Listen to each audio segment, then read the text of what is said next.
All right. So good to see everyone. Yep. Y'all are like my faithful group, Zach and CD. I knew y'all would be here if no one else was. Yeah. So I really hope that you all have gotten a lot out of our time together. Really what I wanted to, this is the last week, so I wanted to use this time to do some reflections. I wanted to hear where you are and just sort of answer any questions and give, last minute thoughts or feedback. First of all, what did y'all think about Jared last week? Excellent. Yeah, go Yeah, ahead. very insightful. Sorry, City, I spoke over you. No, go ahead. Yeah.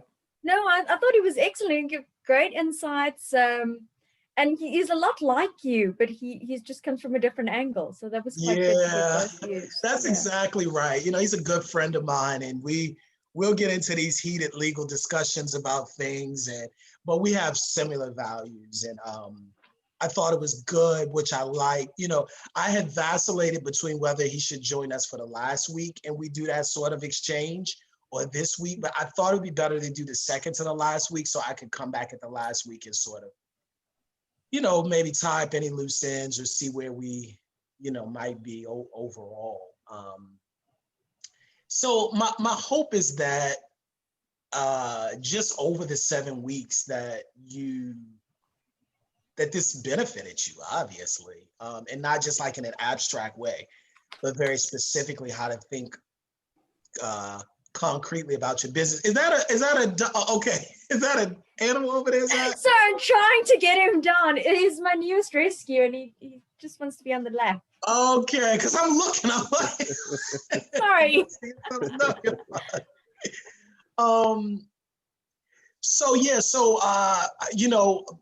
My goal, and I think I made this clear from the very beginning, was first for you to get a different sense of your identity as far as what is your gift, and gifts. What makes you different? How do you begin to express that? How do you monetize it? What does the blueprint look like? How do you begin to think intentionally about your service and how you're delivering it and how it's being marketed? So my goal was to ask those questions so that way we can get to a point where we can think more specifically about things. Thanks, man. So what are you thinking? What do you think about where we were as far as, where we've come in these 7 weeks? I think, you gave us the tools, and it's up to us now to put this in practice and go forward. And like the discovery of our superpower, that's sounds of someone. And then I went through your history last night by legal that the think tank. Is it legal advice, something like? Yeah, they did your advertisement for these 2 seminars. I don't remember the name of that organization. Is it legal or advice or legal? Africa Legal? Africa Legal, yeah, Africa Legal. Yeah, I don't know if they did video. You said they did video advertisements as well? No, it's just a small piece of writing about about you. Oh, okay, got it. Yeah. Wendy and Carol put that together. That was very, very kind of them. Apparently, you had a Zoom call with one of them while you were in New York City. Yeah. And so on. Yeah, very, very nice. So yeah, you help us to understand that if we can find our gifts, strengths, then we can build on that and be successful. And yeah, in short, that's something we don't really realize often. often, but I think that's a key in success stories of people who have succeeded in what they are doing, and the fact that passion is very relevant, since when you love what you do, I think you really succeed in everything you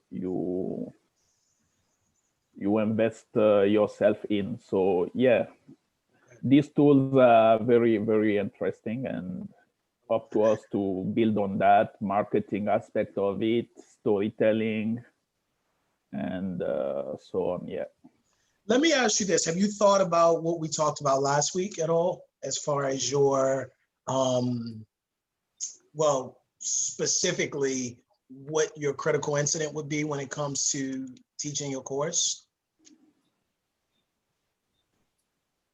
Critical incident. I'm thinking about, yeah, the fact that, yeah, people, there are something else in the market about what I'm going to teach. So the competition factor, and then the internal factor also will, for instance, my college embark with me in this kind of journey.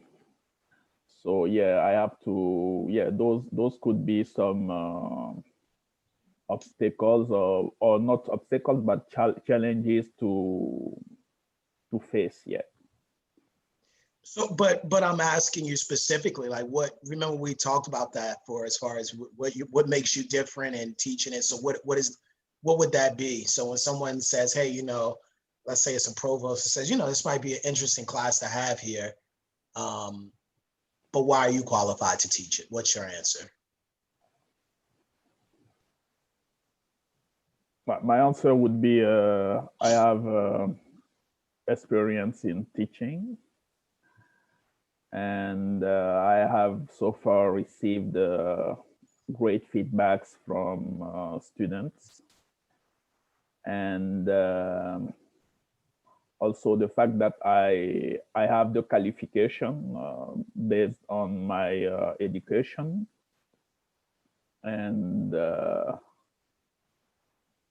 yeah, I think experience, the fact that I already know that field, meaning teaching, and credentials.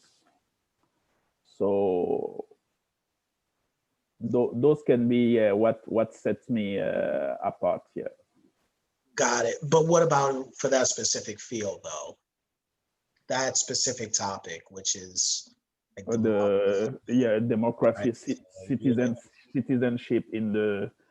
Yeah, I have been involved in like political party here in Canada. So not as a volunteer, for instance, behind the scene, not in front of the cameras yet. But so yeah, I know the communication about politics. Okay. How political parties try to embark people and motivate them to act as a democratic citizen, a full democratic citizen. Got it. So that can be a kind of an experience I can build on. The fact that I am aware about what's going on in the world, and I follow political news, especially, and I interact with experts like political scientists. So yeah. Got it. Okay. All right. So let me pause on that. Let me come to you, Zach. What are you seeing as far as sort of how you've come, you know, what have you learned over the past 7 weeks? I'll start there. And, you know, how are you thinking differently about your business? Yes. So well, let me start with how I'm thinking differently. Not just in business, but I think just with everything I'm doing. Now, I've started little passion projects. So I've started buying crafts and DIYing, and I painted and mosaicked a tray last weekend. I sort of started mapping out what are the things I love, maybe leveraging off Kendall's creativity idea and sort of going, well, I've never explored that avenue. So I'm using that same structure that you've given us, starting with the gifts, the passion, and the skills, and then slowly moving through the identification of something and how you build on it, and just keep moving with it. So I've got a framework that I redid, apart from legal, but more around herb gardens and table features. I mean, it may not be something I actively pursue as an income generating thing, but it's worth looking at and enjoying those things. So I've definitely broadened my horizons a bit based on the skills you've given us. So I really, really enjoyed that part. And it's quite a nice way to just reassess all the time, because you forget gifts. I mean, I didn't put gardening or agriculture as something that I love to do or something that I was reasonably good at. I just skimmed over those things. And so it gets you to think more and more. And I think over time, if I keep focusing on that and building on it, we'll eventually find something that I might not have even thought of during this course. So for me, it's still ongoing, that exploration, but I really like that structure you've given us, that framework. And then from over the 7 weeks, especially today, for me has been, to be honest, I didn't really sit with your homework until this morning. It's been a bit of a chaotic week, but I sat with it and I sort of looked at the questions and I went, oh, I'm just going to be regurgitating everything I said before, but let me write it anyway. And then you start writing it and you think of all of these other different things that you could do or that I haven't thought about on a different trait of the business or a different way of offering something. So I've just been building on this framework that you've given us. So I've definitely learned a lot. I don't think it's like a one objective thing where it's XYZ and this is the structure and this is what I do and this is what I know and this is what I've learned. What you've given me is a framework and a set of principles to work with that I can then apply to a whole host of aspects of my life. So I really enjoyed that part. That means a lot. Yeah, I mean, and that was my thinking. One, I like how you kind of pointed out the importance of trying different things. I mean, it amazes me how many people just won't try. I remember I met a CEO of, I don't know, a Fortune 500 company, but certainly a Fortune 1000 company. And he said that when he hires his, top level of leadership, the last round is always a dinner interview. That's not odd. But what he said was when people season their food before they eat it, he automatically disqualifies them in his manager position. So, because it's that thinking of, the inability to be flexible, to try something new, to kind of see what's out there.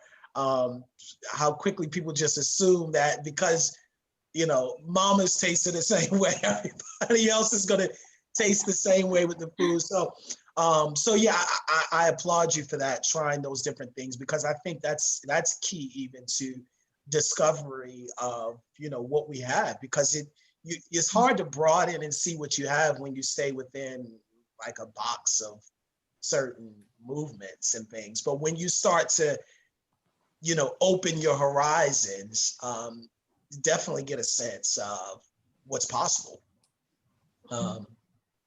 So I like that. So how are you thinking? So even let's take because you have a sort of advantage because you had already been working the business and kind of feeling that out. So how are you, how are some of your thoughts changed over the 7 weeks concerning even maybe what the direction might be? I know you shared some of this before, but I'm just curious now at the end, sort of what you're thinking is.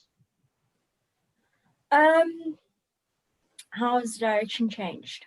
Well, I think it seems a lot doable now, having created what seems like a very simple structure when you read it to us and say, oh, this is what you're going to do for next week. You go, oh, okay, fine, I'm going to jot down a couple of things. That's the honest response. But the thinking that goes into it then just creates this whole other framework. So for me, the marketing thing was extremely overwhelming and just something I would not touch. And there was this mental block towards where now I'm going, I could just do a 2-line going, hey guys, check out this article. I mean, Yes. That's the start. And so it's sort of just making it more reachable or achievable, and not as daunting in the short term. That's definitely one of the key things. And then I think highlighting, by you pushing me or highlighting teaching and coaching, and me then going, oh, well, that's something I might explore, and then trying it out, which is something I would never have thought of before. That sort of highlighted a very real issue within the legal fraternity of not listening to clients and jumping to conclusions and giving these very vanilla answers instead of exploring. And so I've built that in now, and like consciously doing online courses and consciously when dealing with clients, sort of asking more questions and showing real interest, even though I might know what the answer is, not just to rush them through it, because they are paying for their time and they want that time. Yes. So yes. the approach has become very different through exposing me to a different part of myself, I think. That's interesting, Zach, that you would point that out, because that's I have a lot of thoughts around that.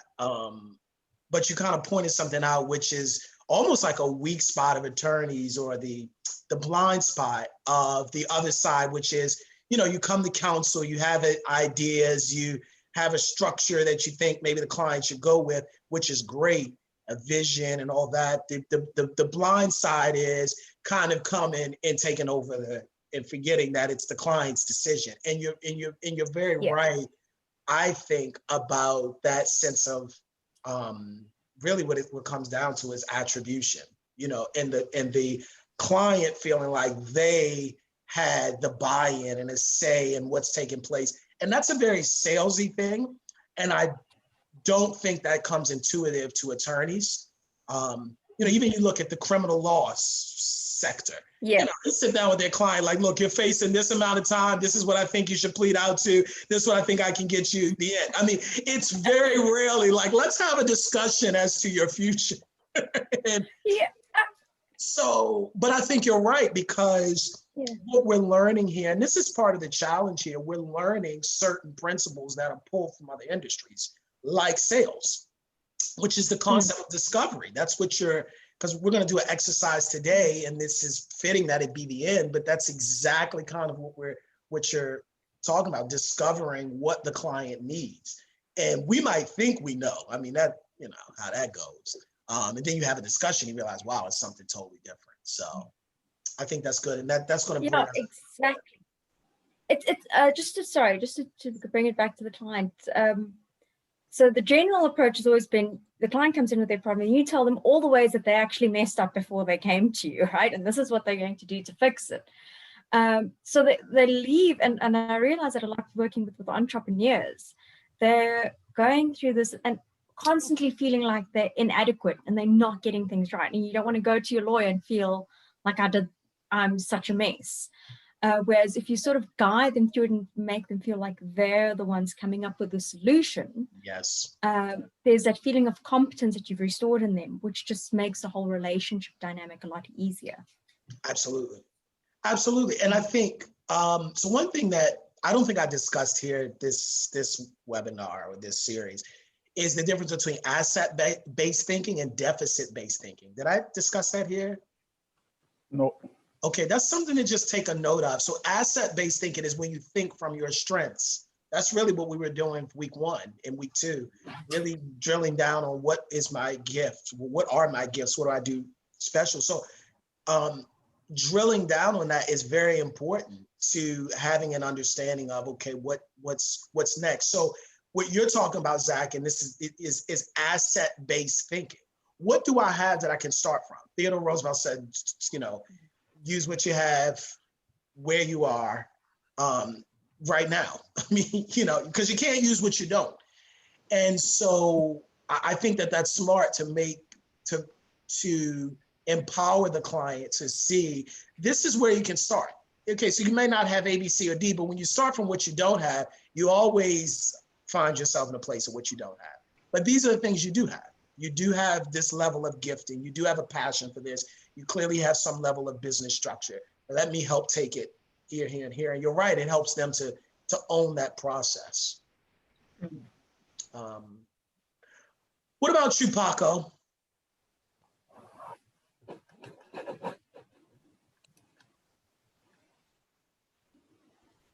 Hi, Darrell. How are you, Paco? Which Paco are we getting? Not today? so good. Why? What's wrong? I was in hospital. I just got discharged early this morning. So I'm currently on bed rest at home, but I'll be okay. Sorry, I'll be okay. Okay.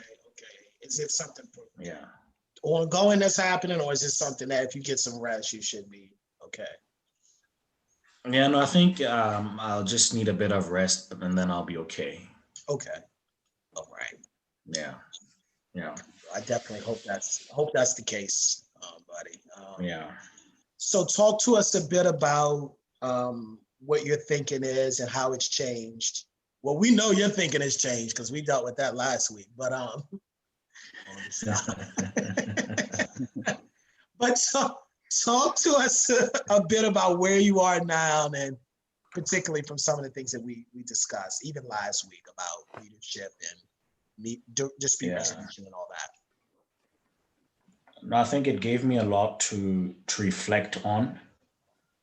I think that a lot of reflection had to come with exactly what it is I think leadership is and how I can bring it out into what we discussed last week. Because I think one of the greatest influences or definitions I have of leadership is really a desire to see change and taking active steps to make sure that that change is realized, And so I think a lot of reflection has gone into what exactly I view leadership as and what I want it to be and so forth. So I gave it a bit of thought about what you said. And you mentioned how I can make sure that there's a synergy with the leadership aspect of the thing and the legal center, dispute resolution center, So it's exactly what I've been thinking about, to say, how do I bring this leadership aspect into dispute resolution firm, So as well as providing legal education as well. I think that's something that I've thought about, to say all of these things really, a vision is good when it's not only about yourself, but it's also about other people and what you can do and what other people can benefit from the gift that you have, So I think for me, it's been a week of reflection really, and just trying to navigate my way moving forward. Okay. Something that I think would help you, Paco, do you have written down somewhere what your philosophy on leadership is? Yes. Okay. Where is that? Where can we find that? I've got this book here. Okay, you have it in a, okay, all right. And like, how long is this philosophy, would you say? It's just 2 sentences or 1 sentence really. Okay. Could you just read that sentence right quick? Leadership is passion and the desire to see people's lives changed, improved, and developed, and taking active steps to ensure that happens. Okay. The reason I'm asking you this is because I think, no pun intended, there is a space for you in thought leadership. I mean, really what you're talking about is thought leadership, where you can really carve out a space. I mean, okay, so leadership is such a broad topic that it manifests in so many different ways. I mean, that's why you have people talk about social activism, and you know, and you know, I look at leadership from the sense of self-discovery and knowing your gifts and knowing who you are, because the more you know who you are, the more you can effectively dominate your spheres of influence. Because I see leadership as being less over dealing with people and more over being a steward over the gifts and resources we've been given. But that's just my idea. You know, I think you fleshing that out, almost being like Seedy in the sense of finding avenues to subtly put that out there. I'm not saying write a book tomorrow and put it on Amazon the next day. That's not necessarily what I'm saying. But I think little by little, you have an opportunity to begin to establish, you know, if you have these things in your mind, I guess that's what we're talking about. How do you take what's here and make it so everyone can see it? You might have this grand ideology that could change the world and how we see the world as far as leadership. And I also think you need to be thinking about, since you mentioned before dispute resolution, there are a lot of synergies there. I mean, there's a lot of ways that can come together. But the question is, how do you bring it out of the intangible and into the sphere of the tangible? And the simple answer is you just start piece by piece doing little things. Submitting papers for publications. Maybe it's just a one pager. Putting things out there. I mean, this is key. Let's, you know, people, action begets action, you know? And so when you put those things out there, then you start getting noticed and people start hearing, and people, you know, may want to hear a little bit more. And then they might say, hey, you know, you have an interesting philosophy. Why don't we have you come and do a seminar? Now you record the seminar, you put that out there. You know, that's how it grows. Yeah. So one of the things that I wanted to share today is how one step leads to another one. I am really a big fan of this. I believe that when you take one step in the direction of your gifts, skills, passions, particularly where they intersect, other things are going to happen as a result.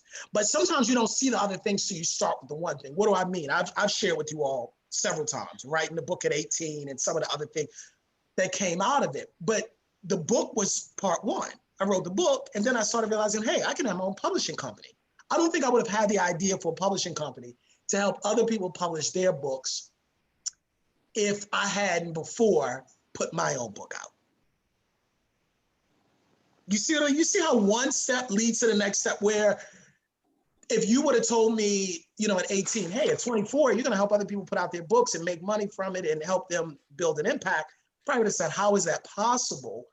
But it became more possible once I took the step of right where I was writing the book. So that's why I think it's important to take the action. Yeah. You never know where one little action, one little video, kind of like you were saying, Zach, where it doesn't have to be this large marketing effort, doesn't have to be this large campaign. Hey, check this out. You just never know who sees that and what that turns into. So now something that's a quick post that you put up now turns into an opportunity to speak, or it turns into an opportunity to give a webinar, or it turns into an opportunity to give a larger paper. And so you see how one thing is making the, you know, kind of leading you to the next, leading to the next, and then that lets you know which way to go with it. So what we're doing is we're coming out of kind of, it's almost like the difference between two people. Two people are looking at the pool and want to swim. One is sitting by and read all the swimming books, you know, sitting at the side of the pool talking about it. But the second person realizes, I mean, until you jump in the pool, but so far you can go. I mean, I can teach you all I can teach you from the side, and, you know, we can put on the little floaties and all that. But until and unless we kind of get in the trenches and we start dealing with some of these things, and that's why I think it's so key. It's key to put out the paper, get the feedback. Maybe people say, hey, I didn't like that paper. That's good. That's good for you to hear that, and then think differently how to deal with that. I think that's one of the things you mentioned in response to a question I asked, I think in our third or fourth class, when I asked, how do we get out of a slump? And you said, well, it's just act.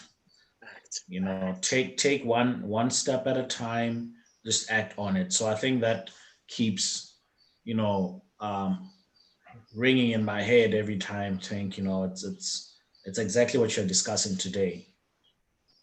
It's absolutely, it's absolutely key. Acting is key because what that's going to do is that's going to break that cycle of non-action. It's going to give you the confidence to know that, yes, I can. Because sometimes, and what we haven't talked about here is that, you know, Marianne Williamson, that poem, Our Greatest Fear is not that we're inadequate, but that we are powerful beyond belief. 1 second, please.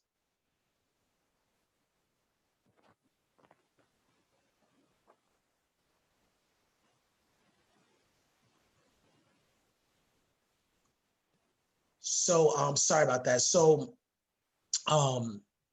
yeah, I mean, it's just one of those things that definitely action is important, because that's going to sort of, like I said, jig you out of that sense of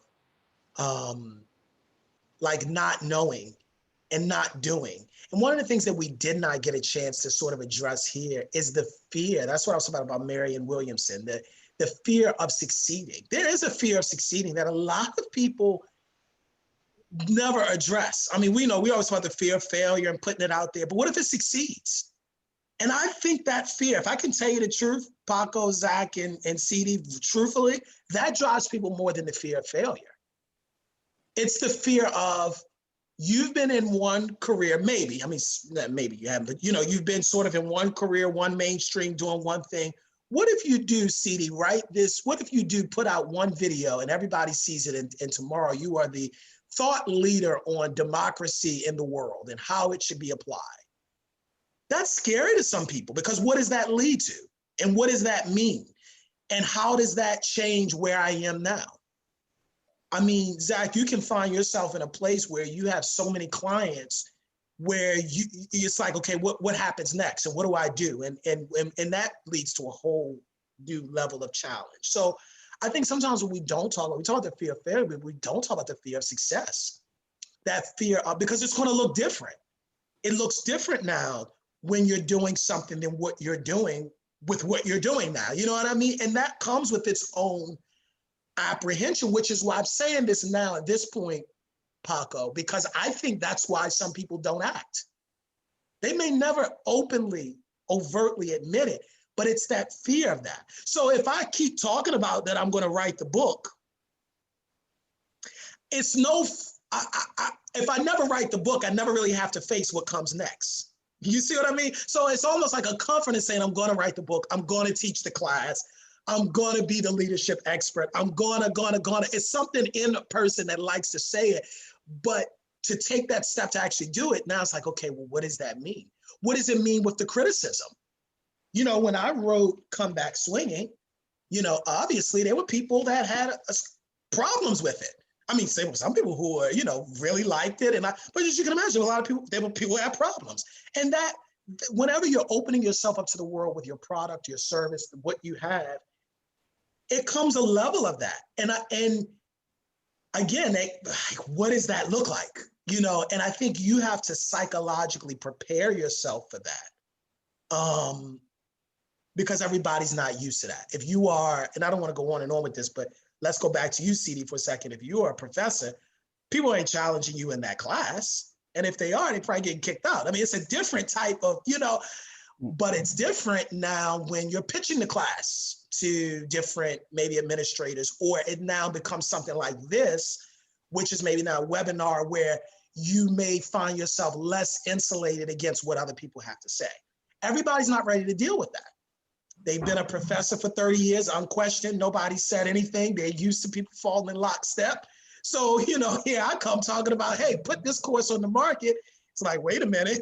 But what if they say A, B, C, or D? You know, so I think being clear about that is sort of important. So that leads me to the exercise that I wanted to do today. We have about 45 minutes left, and I really wanted to, this is where we're kind of coming to. So we went through gifts and strengths and passions and where the intersection is and what the blueprint looks like for you and how people are manifesting their gifts and how you can monetize, you know, what it is that makes you different and what does entrepreneurship look like for you and all of that. But let's bring this to the very last point, which is needs analysis.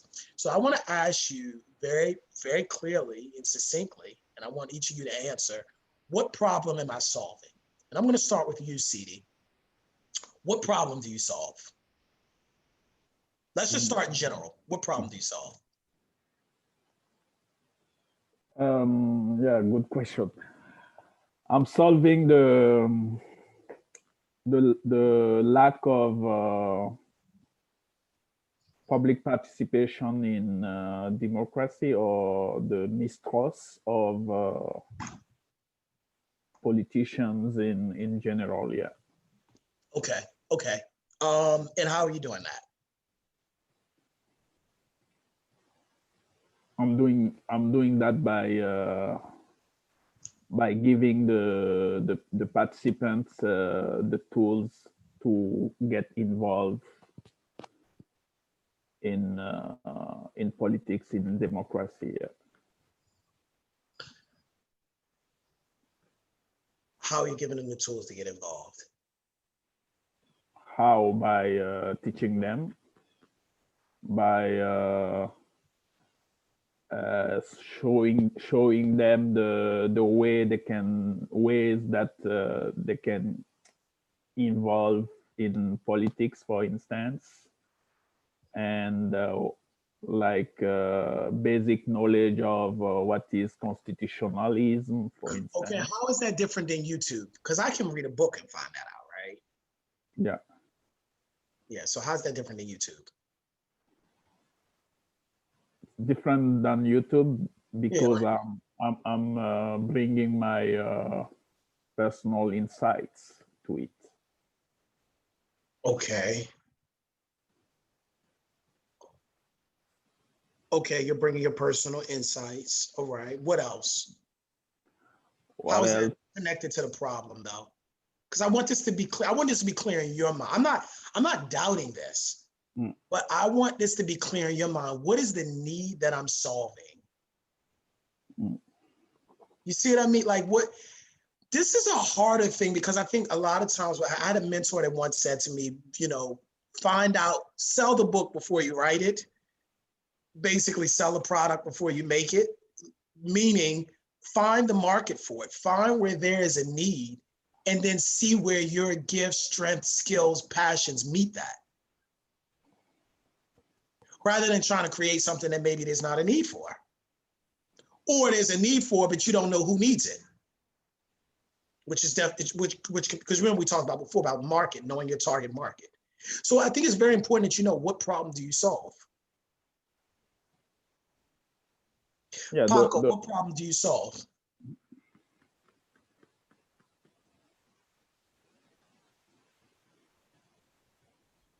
I'm solving access to justice. Okay. Okay. What do you mean? Help me to understand. What does that mean? I think with the dispute resolution firm, like I said, the biggest issue and the biggest challenge for people is affordability of legal services. So I'm really solving an access to justice problem. And I think with the leadership aspect of it is really just providing inspiration to people. Okay.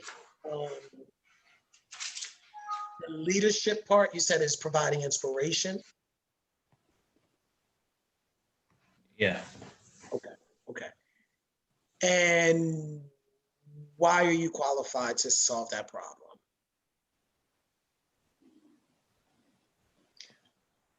I think I would say experience. Okay. Meaning what? Yeah, I was going to ask that.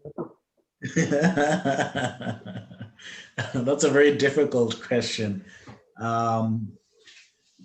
I have been in leadership positions before. Okay. I've inspired teams to win. Yeah, I've inspired teams to win, basically. So I know what it is to be inspired. I know what it is to inspire people to get a desired result.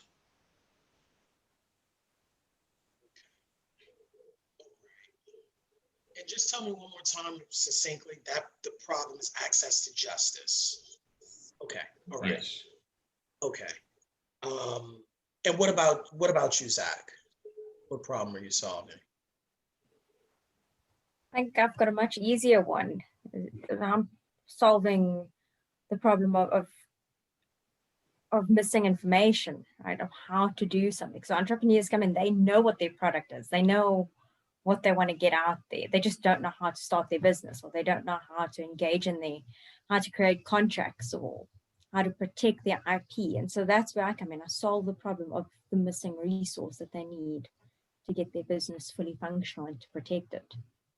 Yeah, so I like that. I think what is key here is to drill down and get specific about the issue. So if you ask me what is the problem I solve, I could say I help people be more inspired. But I can also get more specific and say that I believe that I'm to motivate people who are going through tough times, particularly on tangible steps on how to get back up in their career and in their personal life. You see how we're trying to get more specific and clear? So I hear what you're saying, Paco, when you say access to justice. That can go so many different ways. You say, CD, about democracy. That can be so many different ways and engaging in democracy. What does that mean? Voting? Does that mean becoming a politician? Does that mean I start a political action committee? Do I give a donation? I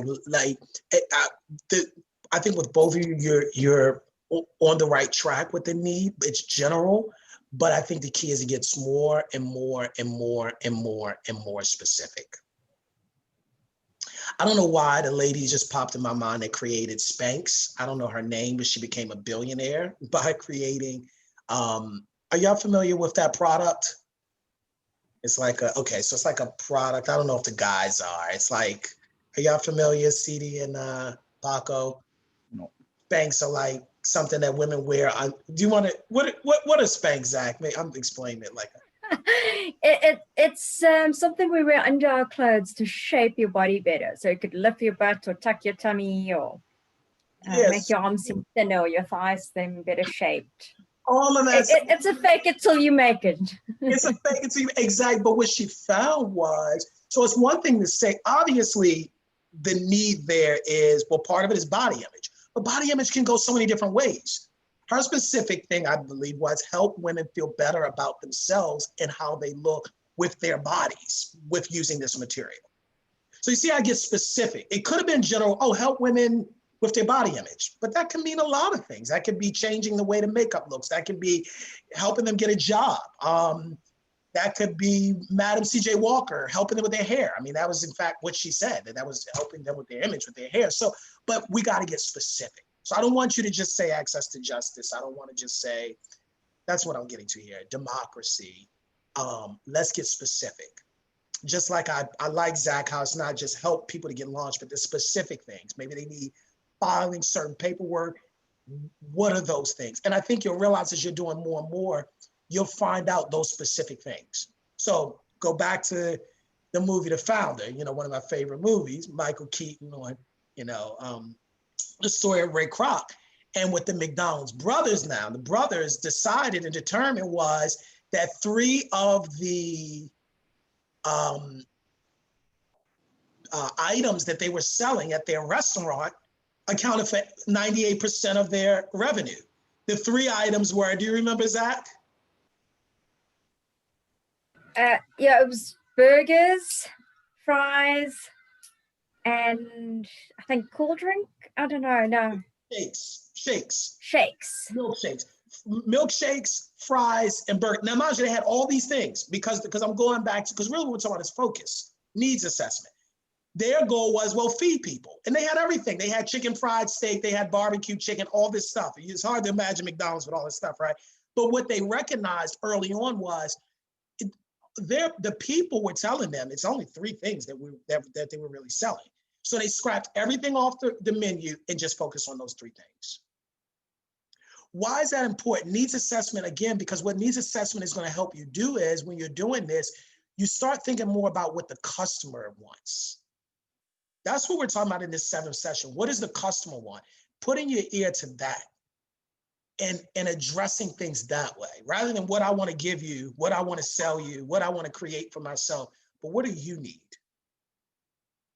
And I might want to cook 20 things, but maybe you only want the burger and the fries. Now I know. You might find with dispute resolution, Paco, you start doing some of these things and you realize that there's a serious need in colleges maybe for dispute resolution programs. You might find just in corporations, they just need people to teach their employees how to de-escalate, or teach their supervisors how to de-escalate. And you might find that in itself is what I need to focus on.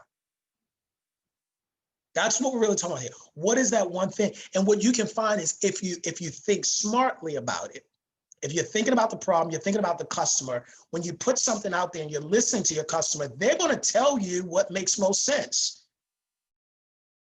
about the needs assessment, why it is important, because what it's going to help do is help you to hear from your customer what they need.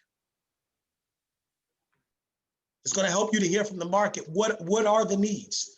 A lot of times people put things out there and they really don't think of the need. Now, I think it was, let me get this right, it was Lindsay, right, who was talking about the planners. Let me pull out my notes. And remember, I think it was Kendall, okay, Kendall. And remember, even I said, yeah, you're absolutely right.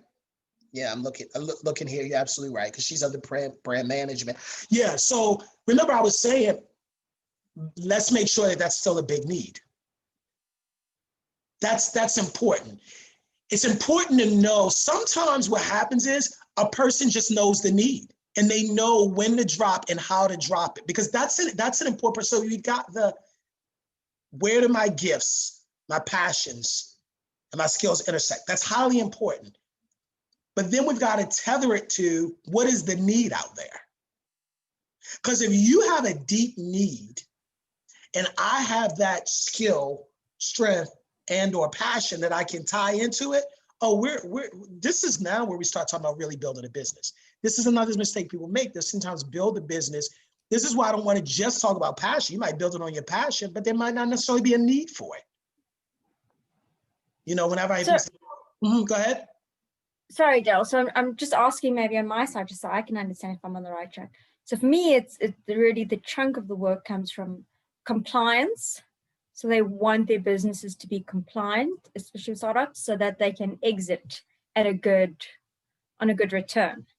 So it's the compliance, and then it's facilitating a viable exit. Okay. So that does make up the bulk of it. Is that a good description, specific description? I think that's a good description, yeah. And I think it is smart in the beginning to be able to very clearly articulate that. And of course, it's up to you to say, look, we can also handle other things, but this is our lane. This is our need that we mainly fill. Remember, go back to Jeff Bezos with Amazon. Before they sold everything, and that was in his mind to do that, they just started with books. They just got good at books. I just think that that's very important, because a lot of times people make that mistake. There are all these things to all these people. And I had to learn that with myself. It's not just inspiration. I think for me, I'm talking about, it's a specific type. It's going through tough times. It's going through some issues, and it's finding tangible, specific ways to rebuild your life. That's a sub niche within a niche, if that makes sense. And that doesn't mean it won't change. And that's the same with you. That doesn't mean it won't change. But I think being able to articulate that clearly from the onset is going to help you identify your market easier. It's going to help you to identify what resources you should tap into easier. All of that is going to make such a difference. Focus. Focus. Thank you. Absolutely. And I know I bring this up each time. I know I've mentioned Tyler Perry a couple times, haven't I, with the movies? But I just think that that's so important. Just to reiterate it again, I see you smiling, Paco, but it says something because he made the conscious decision. I'm not trying to be everything to everybody. I'm making movies for a specific crowd. Needs assessment. And take the need there. Well, there were a lot of movies particularly in America. I mean, I think Tyler Perry was smart at this. There were a lot of movies, but there were very few movies with an all Black cast or majority Black cast that did well and people would consistently go to the movies for. I'm not talking about the Will Smiths, the Denzel Washingtons, where it's one person. I think what he realized was a need for people. And again, people that see needs clearly, they also see a deeper level. So going back to the Tyler Perry thing, I think it was less about just the movies. What I think he saw was people wanted representation. I think he saw at an early time where we are as a country now with, you know, the unrest and taking down the statues and all that. It's that sense of if we're going to go to the movies and spend $20, can we see somebody else that looks like us? So I think the clearer you can articulate that need, let's go to Henry Ford when we talk about needs assessment, right? Because I want to give the example. Sometimes people will say that they have a need, but that's not their need.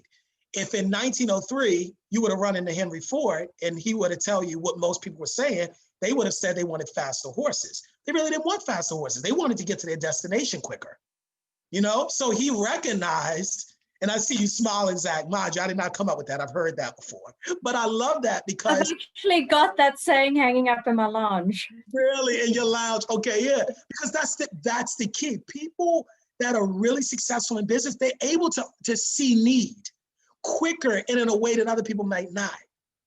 They see, like in Henry Ford, the need really isn't about a quicker horse. If I can get you a product where I can get you there quicker, trust me, you'll do it. You see what I'm saying? So we're thinking, so that's why needs assessment is so important because, and I had a mentor that taught me this, answers are the employees of questions, solutions are the employees of problems. So the problem is the start of it. You know, I mean, I don't want to get churchy here, but the best thing that ever happened for David was Goliath. I mean, I don't know if we would be talking about David today, really, if it wasn't for Goliath. So I think kind of seeing that problem as a gateway, as a door, as an opening. I think the reason why some of these, you know, you take the Bezos of the world, the Elon Musk, maybe not so much Musk, but Bezos particularly, and Steve Jobs, they saw the internet and they saw all the needs that were arising from a new platform. And they've thought, how do I meet that need there? Mark Zuckerberg sees the internet is becoming bigger and bigger. People are becoming more connected, but are they? So he creates a platform where people are more connected. So where do we take it from here, right? I mean, what I've left you with is an avenue, is a very clear direction on how to take what you have and take it into the level of practicality. I guess that's what I'm really trying to get to. Practicality. I don't want this to be something that a year from now we're still talking about, you know? Because that's a lot of people do. So I want you to be thinking, hear me in the back of your head at least till the end of the year. What am I doing this week to make this happen? Don't let this thing die. Don't just sit this to the side. And the way to keep it alive is, even if it's just doing something small with it. That's why I said for you, Paco, I don't want to talk about a whole dispute resolution center. That can be daunting. Not to say that won't happen. But let's start with something smaller now. Let's start with a smaller ask. What does that look like? Maybe it's just a 2-page pamphlet for employers on how supervisors can do better at resolving disputes. And at the end, if you'd like me to come in and do a training for your team, reach out to me here. Maybe it's as simple as that. And you'll figure out later what the training looks like. You know, what does Zach say? Fake it till you can make it. You'll figure that out later. I mean, you put out the collateral and then you'll figure out later about the trade. The trade is within you. So it's not like you're lying. It's within you. You have the ability to do it because the knowledge is here. But you see what I mean? You see how you start somewhere, because I guarantee you this, Paco. If somebody calls you tomorrow, hey, I saw that flyer. We're a newer company. We have a little bit of a budget. We want you to come in and do 3 days of training over the next, 4 months with our team. I guarantee you that'll put a light under you to formalize it, because now you've got the business. Does that make sense? So that's one of the things I've learned from great marketers. Now, we're not talking about lying or anything like that, but what they're doing is they're putting it out there. People are buying, and now that gives them the enthusiasm. I mean, I knew one guy, he said, I sold 1,000 shirts. I just haven't made them yet. I'm like, okay, now I don't know about this one. You might be going into the area of fraud at this point. What do you haven't made them? He said, no, I have the template. I just haven't. But I'm just giving the point of how sometimes what people are doing is when they're telling you, they have a training, a teaching, all of that, they are kind of out here trying to see who bites. And somebody bites, and it's like, oh, okay. Now we're off to the races.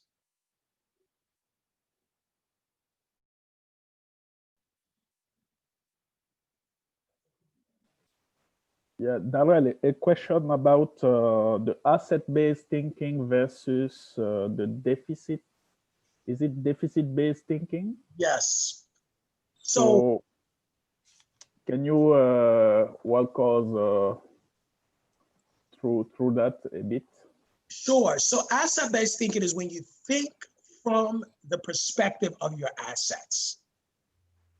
So in our case, what are your strengths? What are your gifts? What are your talents? What are your skills? What are your resources? What is your network? What do you have right now that you can use?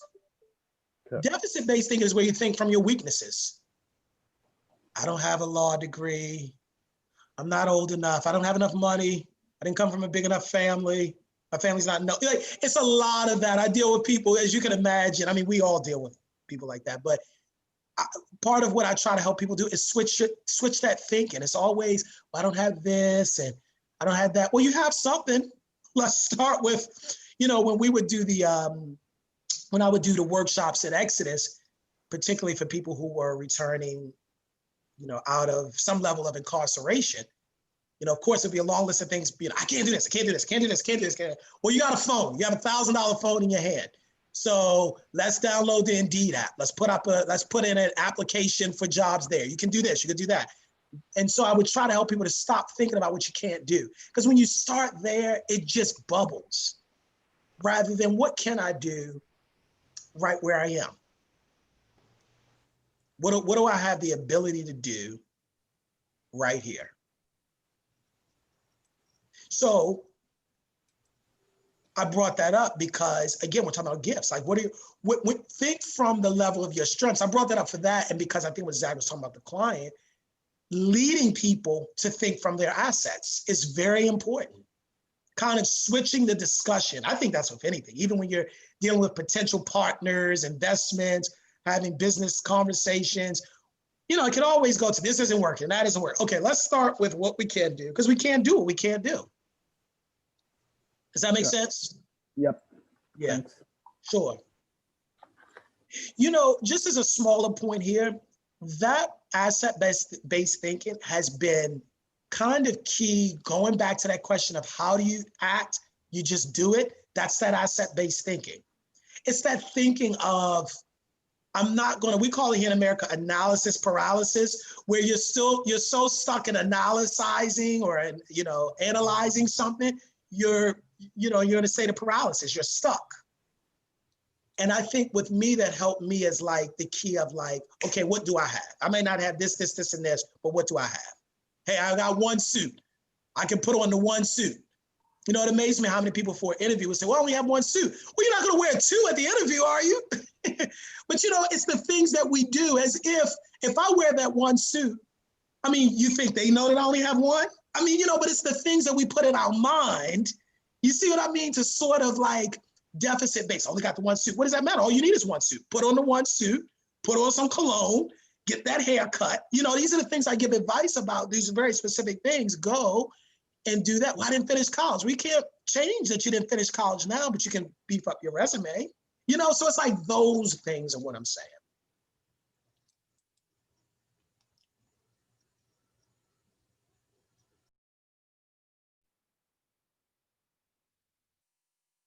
I think, it's interesting we're having this conversation now with everything happening with COVID. I think COVID is going to change. It has changed the world so significantly. It is important that for all of you think about ways to deliver electronically and through the internet. I hope just with this has been seen what's possible. So you take CD, your classes, I think you have the opportunity now to reach people all over the world in a way you couldn't have before. It's not a question to me about that. But it's just about how do you position that? You take Paco, when you start talking about dispute resolution, all that, that can go so many different ways. But how does that look? In the same way with you, Zach. I mean, how do you deliver your services? Maybe it's totally and completely remote, even if they're right next door to you. How do you offer that option? How do we offer it? I was just talking to somebody recently who said, well, I'm a speaker and I'd rather wait till everything goes back to normal to start again. I said, I don't know what you're like. No, you got to start now. So, okay. So I think it's important to look at that and to see where you are and to see how COVID has changed things, because that's going to make a big difference in how you sort of respond.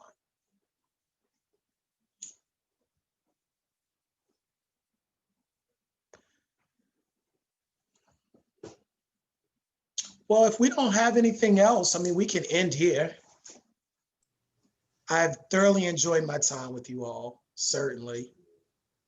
Let's please make sure we stay. I'll find out with Lisa about what maybe doing a follow-up, and she can email from there. But yeah, let's stay in touch. I want to hear what your progress is. And if you have any question, please feel free to email.